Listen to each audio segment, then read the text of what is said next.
हे भारतीय जनता पार्टी सरकार नव्हे, या महाराष्ट्रामध्ये या देशामध्ये इंग्रजांचं सरकार होतं.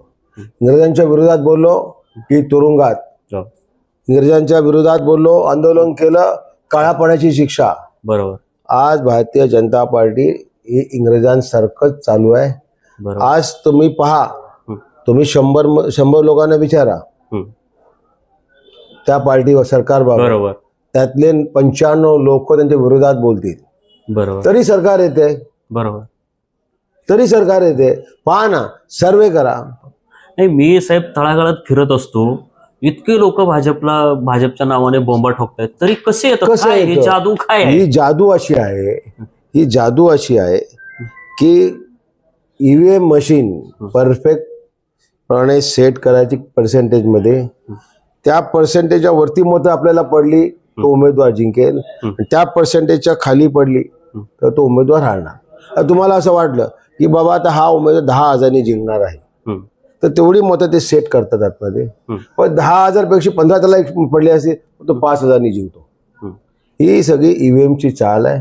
हे संपूर्णपणे ईव्हीएम, पैसे, दादागिरी, सरकारी यंत्रणा, निवडणूक यंत्रणा, ऑल पूर्ण त्यांच्या ताकदीनिशी ते मागे उभे राहतात. यांना मनापासून कोणी मत देत नाही. कोणी या भारतीय जनता पार्टी या सरकारवर खुश नाही.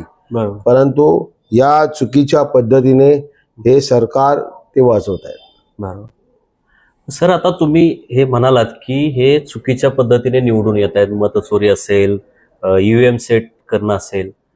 आता मुंबई महानगरपालिकेच्या निवडणुकीत आणि इतर महानगरपालिका निवडणुकीमध्येही असं होणार नाही याची खात्री काय?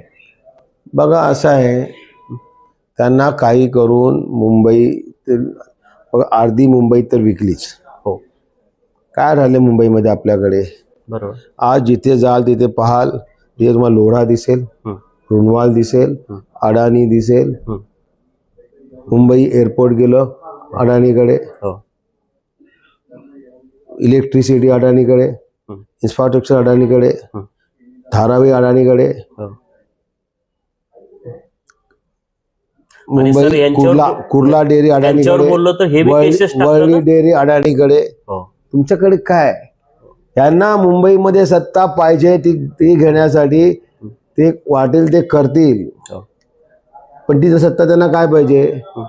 मुंबई वाचवण्यासाठी नव्हे, तर मुंबईतलं सर्व जे आता बचाकुचा जे काय आहे ते अंबानी, अडाणी, नोडा या लोकांना विकण्यासाठी त्यांना मुंबई सत्ता पाहिजे.